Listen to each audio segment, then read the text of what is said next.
नमस्कार विद्यार्थी मित्रांनो, स्वागत आहे तुम्हा सर्वांचं जी.के कट्टा आहे आपल्या यूट्यूब चॅनलवरती. तर आजच्या व्हिडिओमध्ये आपण पाहणारच आहोत मुंबई पोलीस भरती 2025साठी IMP क्वेश्चन आपण पाहणार आहोत. 20 प्रश्न आपण या व्हिडिओमध्ये पाहणार आहोत. तर अतिशय उपयुक्त ठरणार आहेत. तर व्हिडिओ शेवटपर्यंत नक्कीच पहा. तर चॅनलवर नवीन असेल तर सबस्क्राईब करा, लाईक करा, शेअर करा. तर आजचा पहिला प्रश्न आहे विद्यार्थी मित्रांनो, पचनक्रियामध्ये स्टारचे रूपांतर कोणत्या पदार्थात होते? A glucose, B maltose, C nitrogen, D जीवनसत्व ब. तर या प्रश्नाचे योग्य उत्तर आहे विद्यार्थी मित्रांनो A ग्लुकोज. पुढील प्रश्न आपण पाहूयात. झिंक फॉस्फाईड हे खालीलपैकी काय आहे? A बोर्डो मिश्रण, B कवक नाशक, C मूषक नाशक, D यापैकी काही नाही. तर उत्तर माहिती असल्यास कमेंट करून नक्कीच सांगण्याचा प्रयत्न करत चला. तर विद्यार्थी मित्रांनो या प्रश्नाचे योग्य उत्तर आहे B कवकनाशक आहे. पुढील प्रश्न आपण पाहूयात. कॉफीमध्ये खालीलपैकी कोणते अपायकारक द्रव्य असते? A nicotine, B tannin, C कॉफीन, D यापैकी काही नाही. तर या प्रश्नाचे योग्य उत्तर आहे C कॉफीन. पुढील प्रश्न आपण पाहूयात. भारतामध्ये रेल्वेचे डबे बनवण्याचा कारखाना खालीलपैकी कोठे आहे? A Ozar, B Bangalore, C Kapurthala, D चित्तरांजन. तर या प्रश्नाचे योग्य उत्तर आहे विद्यार्थी मित्रांनो C कपूरथळा. पुढील प्रश्न आहे. महाराष्ट्रामध्ये सर्वात मोठा कागद निर्मिती कारखाना बल्लारपूर कोणत्या जिल्ह्यात आहे? A Nagpur, B Chandrapur, C Aurangabad म्हणजेच आताचं छत्रपती संभाजीनगर, D गोंदिया. तर या प्रश्नाचे योग्य उत्तर आहे B चंद्रपूर जिल्ह्यात आहे. पुढील प्रश्न आपण पाहूयात. भारतीय पोलीस कायदा कोणत्या वर्षी अस्तित्वात आला? A 1961, B 1861, C 1950, D 1966. तर या प्रश्नाचे योग्य उत्तर आहे B 1861 साली अस्तित्वात आला. पुढील प्रश्न आपण पाहूयात. माउंटबॅटन योजना कोणत्या वर्षीची योजना आहे? A 1942, B 1945, C 1947, D 1950. तर याचं उत्तर आहे C 1947. पुढील प्रश्न आपण पाहूयात. थॉट्स ऑन पाकिस्तान या ग्रंथाचे लेखक खालीलपैकी कोण आहेत?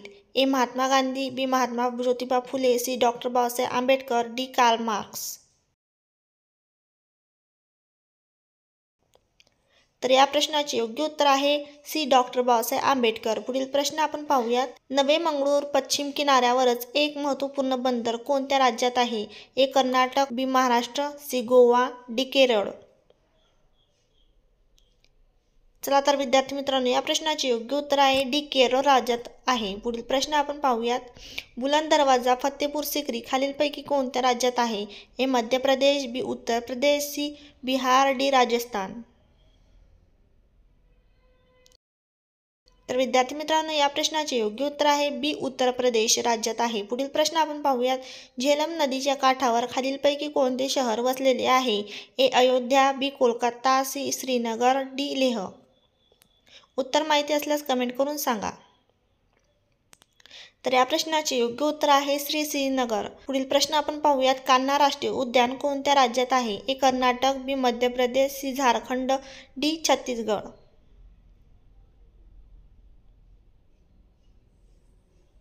तर या प्रश्नाचे योग्य उत्तर आहे विद्यार्थी मित्रांनो B मध्य प्रदेश राज्यात आहे. पुढील प्रश्न आहे. भारतामध्ये सर्वाधिक वनक्षेत्र कोणत्या राज्यात आहे? A Assam, B Arunachal Pradesh, C Madhya Pradesh, D Chhattisgarh.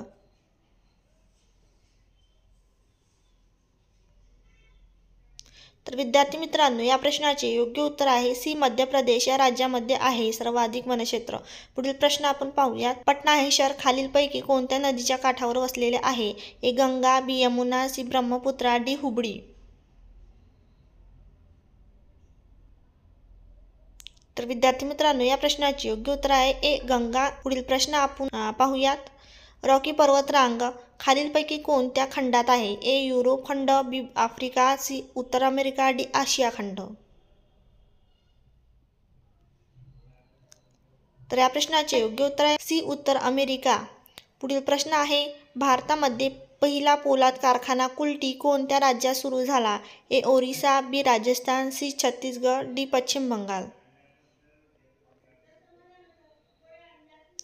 तर या प्रश्नाचे योग्य उत्तर आहे डी पश्चिम बंगाल. पुढील प्रश्न आहे यशवंतराव चव्हाण यांच्या समाधीस्थळाचे नाव काय आहे?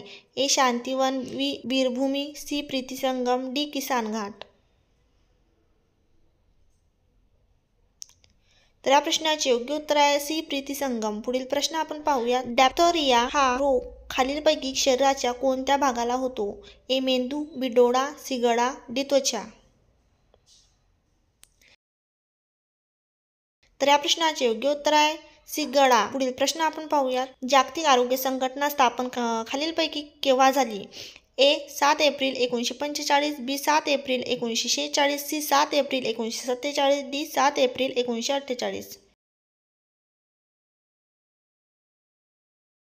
तर विद्यार्थी मित्रांनो, या प्रश्नाचे योग्य उत्तर आहे डी 7 एप्रिल 1948. पुढील प्रश्न आपण पाहूया. केशवसूत हे कोणत्या कवीचे टोपण नाव आहे? ए प्रल्हाद केशव अत्रे, बी विष्णू वामन शिरवाडकर, सी कृष्णाजी केशव दामले, डी माणिक घाटे.